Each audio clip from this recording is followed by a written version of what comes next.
Saya akan sebutkan kisah tentang sosok orang yang sangat saleh dari kalangan tabi'in. Dia hidup di zaman Nabi SAW tapi tidak sempat bertemu dengan Nabi dalam pendapat sebagian orang, yaitu Ubaid bin Umair bin Qatadah al-Laythi al-Jundu'i al-Makki. Orang ini sangat saleh, luar biasa. Sampai di Mekah itu kalau ada orang yang menganggap dirinya lemah imannya pasti datang kepada dia, kepada Ubaid ini rahimahullah. Orang ini sangat luar biasa keimanannya. Ini dinukil dalam sebuah kisah di sebuah buku, ya. Kisah ini kisah sahih. Ada seorang wanita di Mekah sangat terkenal dengan kecantikannya, dan wanita ini terkenal tinggi, putih, cantik, fitnah luar biasa. Tapi dia tutup wajahnya, dia pakai cadar. Dia bilang sama suaminya, satu hari dia bicara sama suaminya, dia mengatakan, wahai suamiku, kira-kira apakah ada orang yang bisa selamat dari fitnah wajahku ini? Artinya dia coba menyebutkan sama suaminya. Kata suaminya, tentu saja ada. Walaupun kau cantik, tapi akan ada orang yang bisa tidak kena fitnahmu. Kata perempuan itu penasaran, siapakah itu? Artinya kalau saya buka wajah saya tidak pakai hijab ini, masih ada laki-laki yang tidak tertarik. Maka kata suaminya, Ubaid ibn Umair, seorang ulama.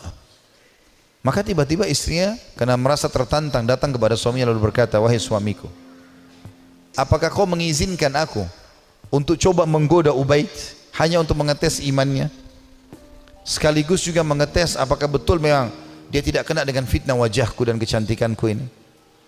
Suaminya mengatakan, karena penasaran juga mengatakan, baik, saya izinkan. Maka wanita ini pergi ke Masjid Haram. Ini Ubaid ini punya majelis ta'lim di Masjid Haram, ulama besar, tidak pernah sama sekali berbuat dosa dalam kisahnya, dalam kisah hidupnya. Allahu alam kalau yang dinukil dari kisah yang lain, tapi dia disebutkan orang yang sangat soleh. Kemudian datanglah wanita ini lalu mengatakan, saya punya pertanyaan Syekh. Kata dia, silahkan. Dia bilang, tapi pertanyaan ini pribadi, maka saya tidak bisa menanyakan di depan orang. Kalau bisa saya akan meminggir dengan anda di salah satu sudut masjid ini. Karena perempuan ini terus menunjukkan kesedihannya, menangis.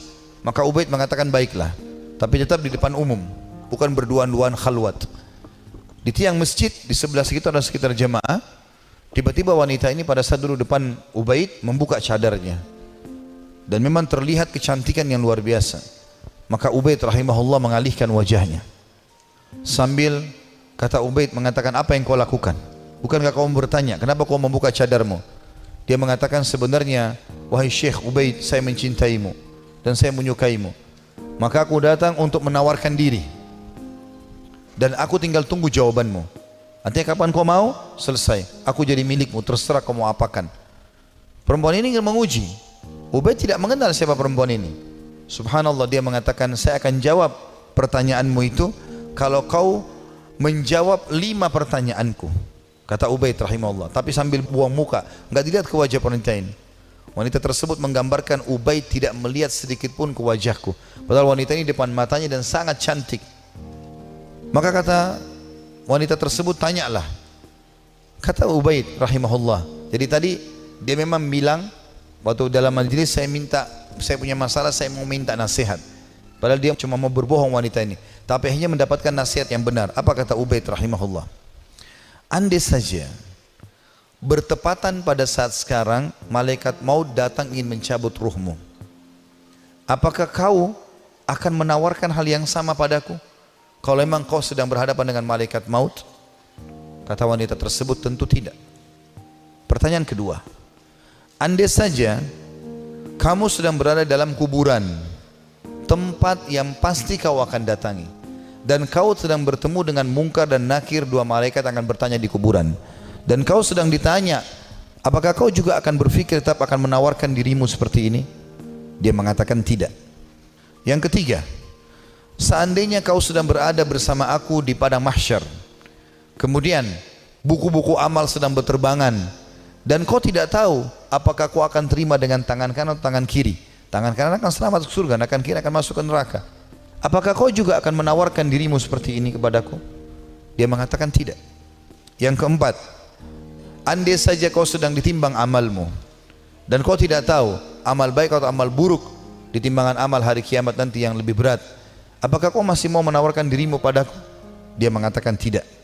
Lalu kemudian pertanyaan terakhir yang kelima, andai saja kau sedang diminta pertanggungjawaban oleh Allah tentang kecantikanmu ini, tentang keadaanmu, ya, kelebihan-kelebihan nikmat yang Allah berikan kepadamu ini, apakah kau juga akan mengatakan kepada Allah, aku sempat menawarkan ini kepada Ubaid? Maka dia mengatakan tidak. Maka Ubaid pun mengatakan rahimahullah, kalau gitu bertakwalah kepada Allah dan jagalah dirimu serta nikmat Allah yang ada padamu. Maka tiba-tiba perempuan tersebut menangis terisak-isak. Lalu kata Ubaid, pulanglah. Lalu Ubaid berdiri tanpa melihat sedikit pun ke wajah wanita tersebut. Setelah dia pergi, wanita itu pulang ke rumahnya. Suaminya sudah menunggunya, ingin mengetahui berita apa yang ada sebenarnya. Maka setelah dia pulang, suaminya kaget melihat matanya merah, menangis. Kata suaminya, apa yang terjadi wahai istriku? Dia mengatakan, sungguh aku akan binasa wahai suamiku. Aku tadinya niat ingin bermaksiat kepada Allah, Allah menuruskanku justru melalui Ubaid. Dan sungguh Ubaid adalah orang saleh. Dan semenjak hari itu perempuan itu tidak pernah dandan lagi sama sekali sampai ajal datang menjemputnya. Teman-teman sekalian, orang yang saleh, orang yang tulus kepada Allah Subhanahu wa taala, memang orang-orang yang justru tidak mudah tergoda. Kalau antum hanya sekedar dengan godaan sedikit mudah tergoda, itu masih orang biasa. Tapi kita harus menjadi orang yang luar biasa memang. Tidak boleh mudah tergoda. Allah Subhanahu wa taala menyebutkan tentang ahli surga di dalam firman-Nya pada saat mereka masuk ke dalam surga nantinya di hari kiamat. Itu disebutkan malaikat akan masuk dari semua pintu-pintu istana mereka dan mereka akan berkata, para malaikat, salamun alaikum bima sabartum fa ni'ma uqbad dar. Selamat buat kalian, keselamatan buat kalian atas kesabaran kalian, dan ini sebaik-baik tempat untuk kembali. Surga maksudnya. Kata ulama tafsir, yang dimaksud dengan makna malaikat akan berkata selamat atas kesabaran kalian karena mereka sabar dalam 3 hal. Ini butuh kesabaran teman-teman sekalian. Yang pertama, sabar dalam mengerjakan ketaatan. Untuk bangun sholat, untuk tutup aurat, mencari pendapatan halal, itu semua butuh kesabaran. Dulu di majelis ilmu seperti ini butuh kesabaran. Bangun sholat malam butuh kesabaran. Bersedekah padahal kita butuh kesabaran. Berbakti dengan orang tua yang sudah sangat tua butuh kesabaran. Konsisten dengan kejujuran butuh kesabaran. Perjuangan semuanya butuh sabar. Ini sebab masuk surga karena kesabaran. Yang kedua, sabar dalam menolak kemaksiatan. Jadi semua kita di sini yang hadir punya peluang berzina, punya peluang berbohong, punya peluang melakukan semua dosa. Bukankah sekarang di zaman kita fitnahnya sangat besar? Di handphone kita bisa masuk penawaran zina dengan sangat mudah. Bukankah sangat mudah kita untuk riba, menipu, mencuri, apa saja? Tapi subhanallah butuh kesabaran. Sabar dalam meninggalkan kemaksiatan. Sabar.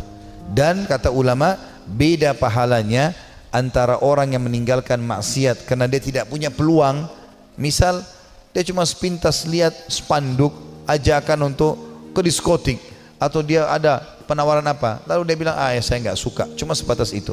Beda pahalanya dengan orang yang sedang bergejolak godaan yang luar biasa.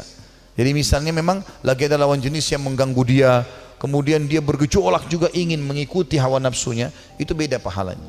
Nabi Yusuf alaihissalam waktu digoda oleh wanita istri raja yang ratu Mesir, itu Allah mengatakan, walaqad hamma bihi wa hamma biha laula ar-ra'a burhana rabbih.